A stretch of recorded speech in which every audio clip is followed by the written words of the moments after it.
A diferencia de Manasés, el rey Josías tuvo una postura cuidadosa. Se destacan por lo menos actitudes altamente positivas en su vida.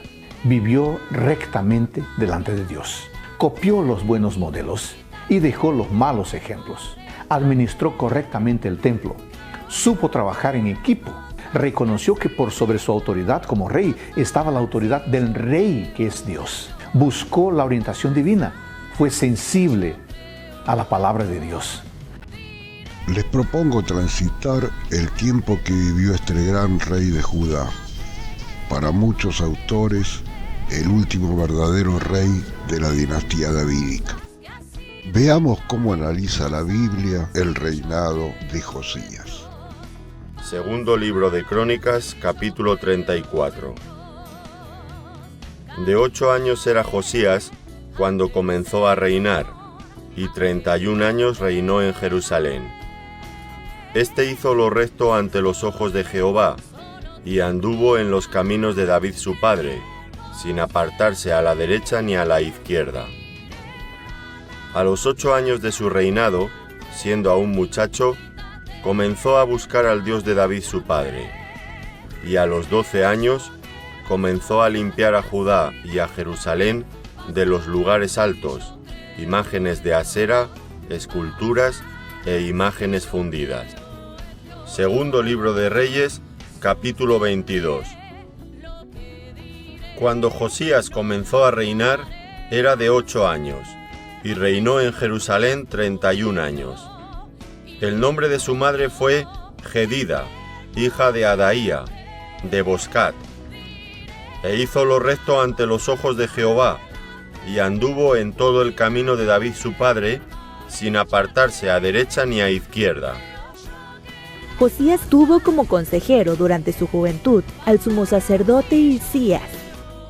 Al año 8º de su reinado, se propuso actuar conforme a las leyes de Dios y reformar según su voluntad la vida de la corte. Desechó la idolatría y todo lo contrario a la ley de Dios. Siguió en este esfuerzo a lo largo de los años, no solo en Jerusalén y Judá, sino también en lo tocante al reino del norte.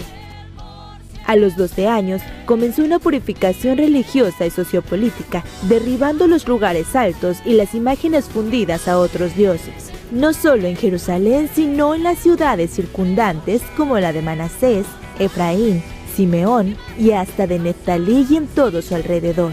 Y cuando hizo todo esto en Israel, ambos reinos, entonces volvió a Jerusalén.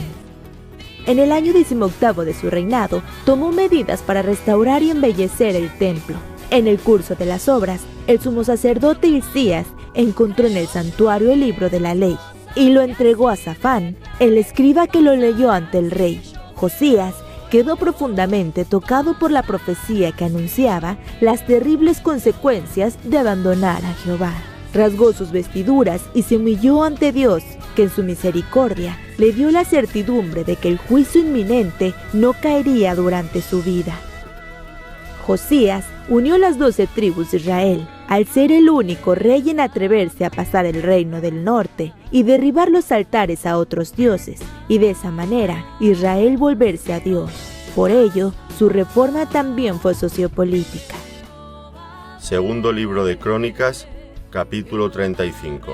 Josías celebró la Pascua a Jehová en Jerusalén, y sacrificaron la Pascua a los 14 días del mes primero.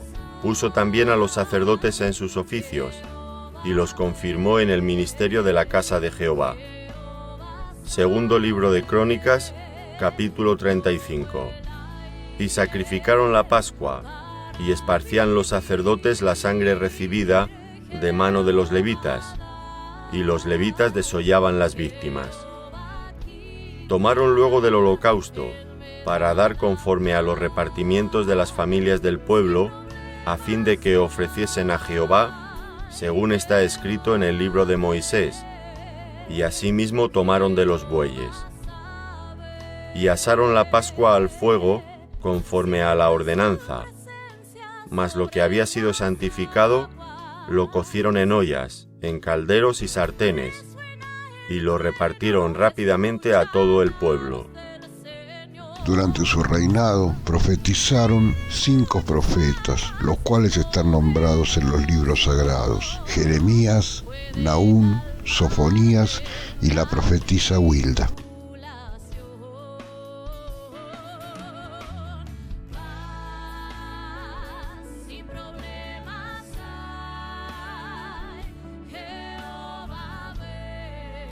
Analizaremos las palabras de Nahum, de Sofonías y de la profetisa Hulda. El caso de Jeremías se analizará en la unidad 5. El libro del profeta Nahum. Este breve libro profético es una colección de poemas que anuncian la caída de uno de los peores opresores de Israel, el antiguo imperio asirio y su ciudad capital, Nínive. Así que el capítulo 2 ilustra la caída de Nínive con una poesía vívida y el capítulo 3 explora la caída del imperio Dios, el Creador Todopoderoso, viniendo a confrontar a las naciones y a traer su justicia sobre su maldad. Y el poema empieza citando la famosa frase con la que Dios se describe a sí mismo después del incidente del becerro de oro en el libro de Éxodo, capítulo 34. El Señor es lento para la ira, Él es imponente en su fuerza, Él no dejará a nadie sin castigo. Este es un libro sombrío, pero es importante ver cómo el mensaje de Nahum trata de los trágicos y perpetuos ciclos de violencia y opresión humana en todas las épocas. Y el libro de Nahum utiliza a Asiria y Babilonia como ejemplos para decirnos que Dios se aflige y que a Él sí le importa la muerte del inocente, y que su bondad y justicia lo llevan a orquestar la caída de las naciones opresivas. Lo que nos lleva de vuelta a la conclusión del poema inicial en el capítulo 1, el cual nos dice que el Señor es bueno y que es refugio para el día de la angustia. Él protege a los que se refugian en Él. Y así, el breve libro de Nahum invita a cada lector a humillarse delante de la justicia de Dios y a confiar que a su tiempo Él hará caer a los opresores de todas las épocas y en todo lugar. El libro del profeta Sofonías. Sofonías vivió durante las décadas finales de Judá, el reino del sur. Fue cuando el rey Josías había intentado traer un cambio verdadero a la tierra al quitar los ídolos y restaurar el templo para adorar solo al Dios de Israel. Está diseñado para tener 3 partes principales. La primera se enfoca en el día en que el juicio del Señor vendrá sobre Judá y Jerusalén. La segunda parte es acerca del día del juicio del Señor sobre las naciones y Jerusalén una vez más. Y luego, la tercera sección explora la esperanza que permanece para las naciones y para Jerusalén después del juicio de Dios. La conclusión del libro se enfoca en la restauración de la ciudad en el centro de las naciones. La presencia de Dios está ahí, en la ciudad restaurada, junto a ese fiel remanente que ha sido humillado y transformado por la misericordia de Dios. Así que Sofonías nos obliga a abrazar juntos estos 2 aspectos del carácter de Dios, su justicia y su amor. Y Él quiere que descubramos que juntos ellos contienen la esperanza futura de nuestro mundo. Se desconoce el motivo por el que los enviados del rey, cuando fueron a pedir consejo, no acudieron ni a Jeremías ni a Sofonías. En su lugar, el libro de los Reyes narra que fueron donde la profetisa Hulda. Según la tradición rabínica, Josías se dirigió a Hulda en lugar de a Jeremías porque pensó que las mujeres estaban más inclinadas a la misericordia de lo que estaban los hombres, y que por ello la profetisa intercedería a Dios con más facilidad de lo que lo haría Jeremías. Ella habitaba en Jerusalén, en el segundo sector, y hablaron a ella. Ella les dijo: así dice el Eterno, Elohim de Israel: decid al hombre que os ha enviado a mí, así dice el Eterno: he aquí, voy a traer mal sobre este lugar y sobre sus habitantes, según todas las palabras del libro que ha leído el rey de Judá, por cuanto me han abandonado y han quemado incienso a otros dioses para provocarme a ira, con toda la obra de sus manos, por cuanto mi ira arde contra este lugar y no se apagará. Pero al rey de Judá, que os envió a consultar al Eterno, así le diréis: así dice el Eterno, Elohim de Israel, en cuanto a las palabras que has oído, porque se enterneció tu corazón y te humillaste delante del Eterno cuando oíste lo que hablé contra este lugar y contra sus habitantes, que vendría a ser desolación y maldición, y has rasgado tus vestidos y has llorado delante de mí. Ciertamente te he oído, declara el Eterno.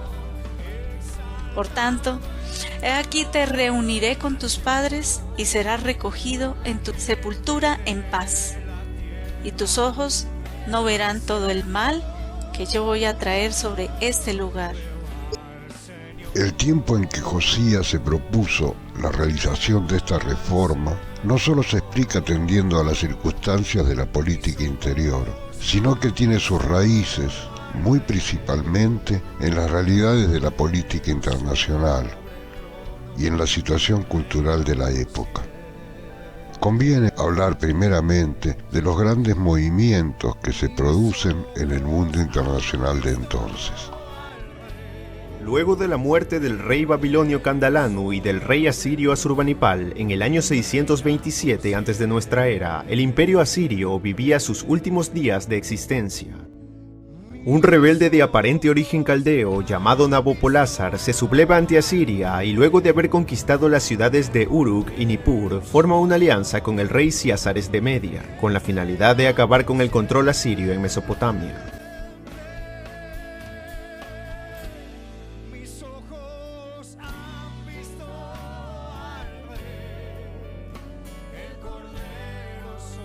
Durante el reinado de Josías se empieza a notar la decadencia del imperio asirio, a la independencia de Egipto, llevada a cabo en el 663 por Psamético I, fundador de la dinastía 26, siguen revueltas en Fenicia y Babilonia, y tras la muerte de Asurbanipal, el imperio entra en la etapa final de su existencia.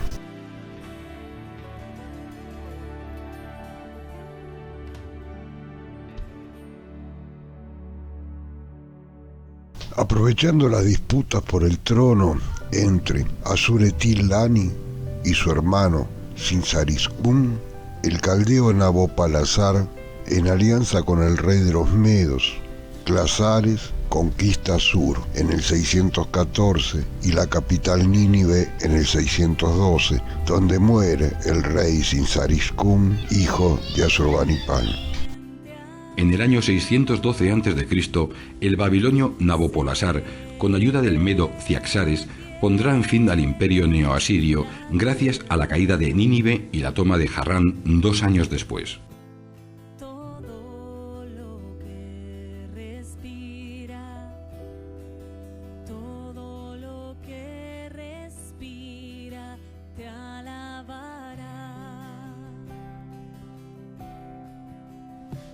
En el 609 muere Psamético, el faraón egipcio que impuso la dinastía número 26. Lo reemplaza su hijo, Necao, que gobernará con el título de Necao II. Necao apoyó a los asirios contra Babilonia, después de ser derrotado por el ejército babilónico en la célebre batalla de Carquemis en el 605 a.C., el ejército de Necao se retiró a Egipto y solo la repentina muerte de Nabopolassar, el padre de Nabucodonosor II, salvó a Egipto de su ataque.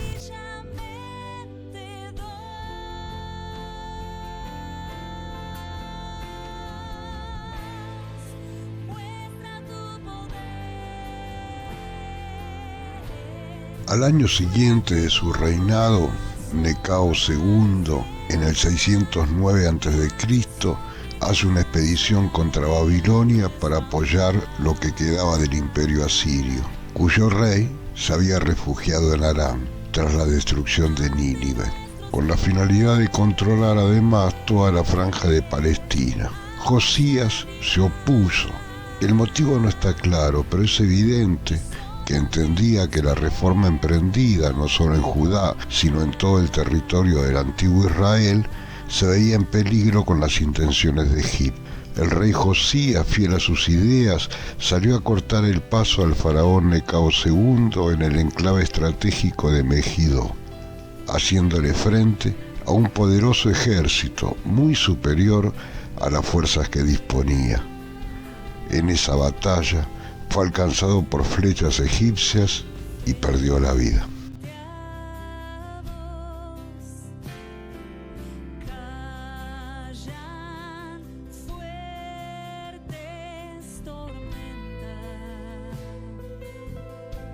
Veamos cómo analiza la Biblia estos sucesos. Segundo libro de Crónicas, capítulo 35. Después de estas cosas, luego de haber reparado Josías la casa de Jehová, Necao, rey de Egipto, subió para hacer guerra en Carquemis, junto al Éufrates, y salió Josías contra él.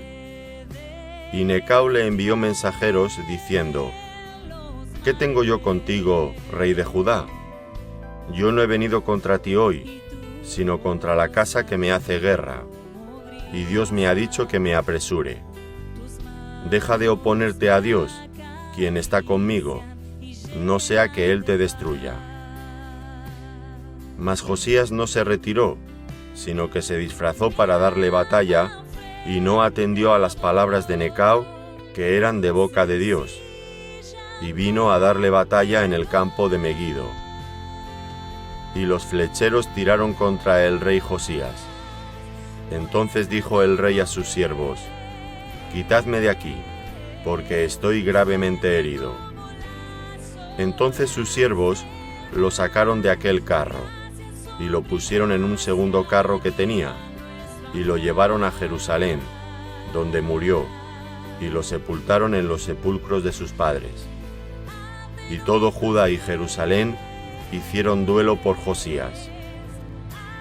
Esas palabras, las que decía el faraón, un rey pagano que desconocía la ley de Dios, ¿cómo era posible que Dios le hablara al faraón y no a Josías?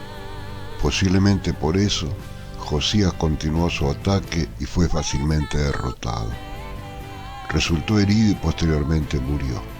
Con él murió su esfuerzo reformador y el reino ya no tuvo remedio. El faraón tenía razón, era Dios quien había hablado a través de él. El error de Josías consistió en no comprender que Dios es mucho más grande que nuestra lógica y que Él habla por las personas y las maneras más inesperadas.